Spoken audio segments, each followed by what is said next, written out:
Thank you very much, the Honorable Prime Minister, and please let's take our seats.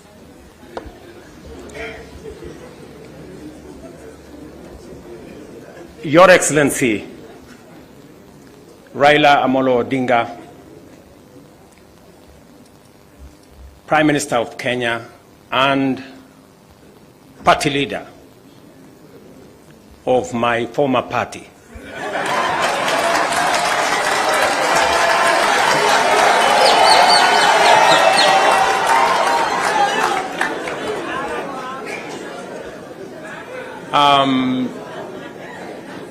Your Excellency, the Deputy President of the Republic of Kenya, Excellencies, leaders of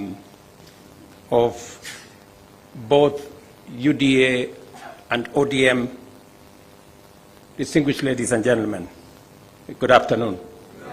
Hamjambo.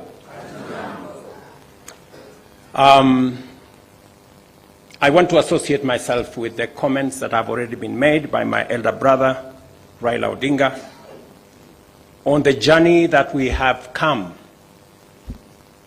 as our two political formations. When His Excellency Raila Odinga decided to run for the position of Africa Union Commission Chair, it was obvious to me that, number one, as a citizen of this country, I owed him support.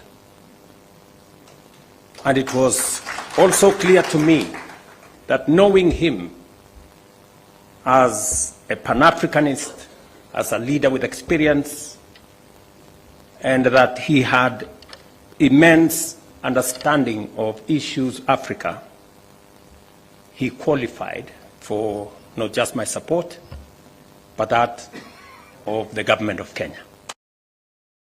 He qualified for not just my support, but that of the government of Kenya. And that is why we went out of our way to support his candidature. As he has said, there were many propositions about his candidature. There are those who said my support for Raila Odinga was so that I could exit him from the stage. But there are those also who told me that by supporting the Honorable Raila Odinga and by him being the chair of Africa Union, I will be empowering him so that he can come and compete with me. And I had a very clear answer to them, that my support for Raila Odinga is not conditioned on him supporting me or him surrendering his aspirations for whatever reason. It was very clear to me that this support was deserved as a Kenyan. And I said then, and I will say again, that the Honorable Raila Odinga was a great candidate. He went out of his way. He ran a beautiful campaign, and I am very proud of his candidature. The outcome notwithstanding. And when he came back, we have been working together in the broad-based arrangement that we have, that is inspired not by what is in it for me or him, but how we can close ranks and deal with the issues that affect the people of Kenya. And that brings us to this moment. And I must congratulate the Honorable Raila Odinga and the ODM party for their boldness and courage to take the position for Kenya and for the people of Kenya. That to me is a very bold decision. It's a very courageous decision. It may not be a popular decision, but that does not undermine the fact that it is the right decision to stand with the people of Kenya. And allow me to say that our country is undergoing major shifts across socio-economic and political spheres. Many of these transformations are occurring within the broader context of globalization and unprecedented technological, geopolitical, climatic, and demographic changes, creating an atmosphere of immense pressure, formidable challenges, and even an existential crisis. Never before have Kenyans expressed such a deep and widespread yearning for positive change and political, economic, and socio-economic transformation that leaves nobody, no community, no region, no religion behind. The expectation for fundamental progress is unanimous, consistent, intense, and universal across the nation. There is no one part of Kenya that does not yearn for progress and transformation.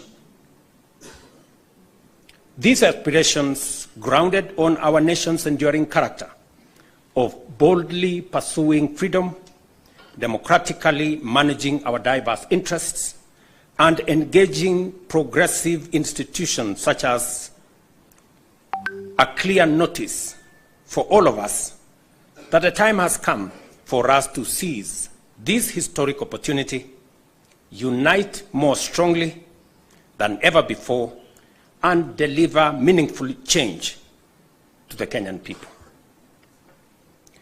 We undertake this commitment with the understanding that while our political parties may differ in strategy, done right.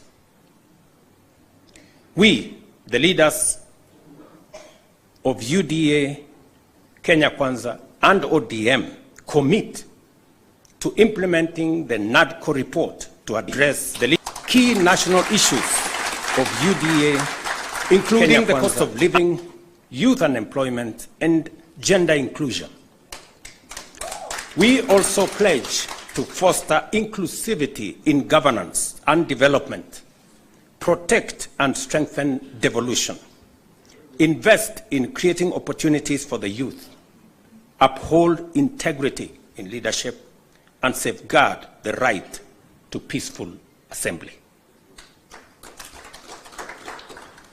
We will raise and manage national resources responsibly to reduce our debt burden by ensuring transparency, responsible borrowing, and an audit of past debts. To realize and to know what has been borrowed, for what purpose, and how is it going to be paid. I attempted to set up this audit. It didn't work. I am confident that under this broad formation, we will now be able to audit our debts. This moment is not about William Ruto or Raila Odinga. This agreement, this memorandum of understanding, is not about sharing positions or winning elections. It is about the people and the interests of Kenya.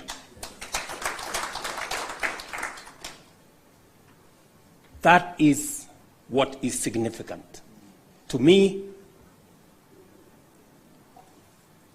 the interests of this great nation. We have talked about Kenya of potential for far too long. It is now time that we close ranks as leaders, because this nation can succeed.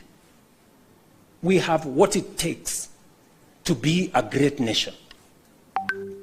But we haven't made the steps and the decisions that would make this nation great, because we have always been making politically correct decisions.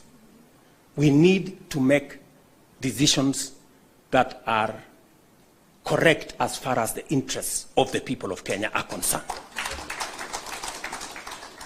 I must congratulate His Excellency, the Right Honorable Prime Minister Raila Odinga, and the courage he has to make difficult decisions.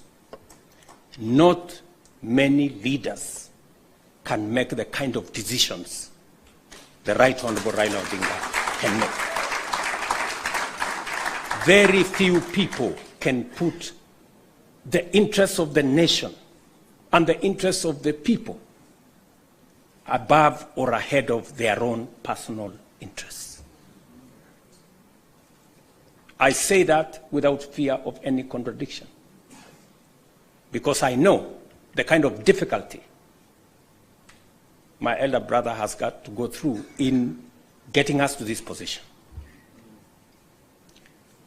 And my brother Raila Odinga, history is going to charge you fairly for what you have done for this nation.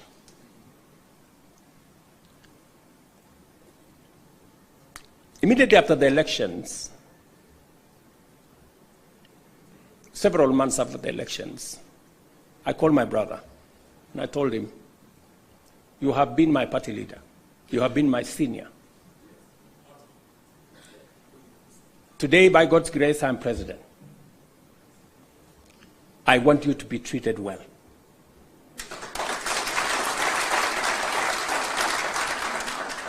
And I will do whatever it takes to make sure that you have respect in Kenya.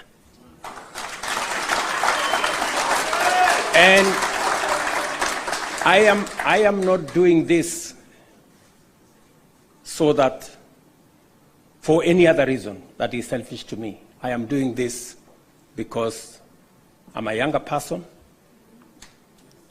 You are an elder as far as I'm concerned, by age. And the contribution you have made to this Kenya deserves respect and deserves support. And that is the relationship I have built with the Honorable Raila Odinga. And I am very clear in my mind that going into the future, it will take more than Raila Odinga and myself. It will take every one of us to pull this country together and to achieve the things that will change Kenya for the better. Let me say this, that equally, we will fight corruption decisively, eliminate public resource wastage, and uphold the rule of law and constitutionalism, ensuring that government officials respect judicial decisions and protect the rights of all citizens. Our collective goal is a just, equitable, and prosperous Kenya for all of us. Thank you very much to all of you. May God bless our great country, Kenya. Asanteni sana. Another round of applause for the principals, please, as I seek your indulgence, Your Excellencies, for a quick photo opportunity.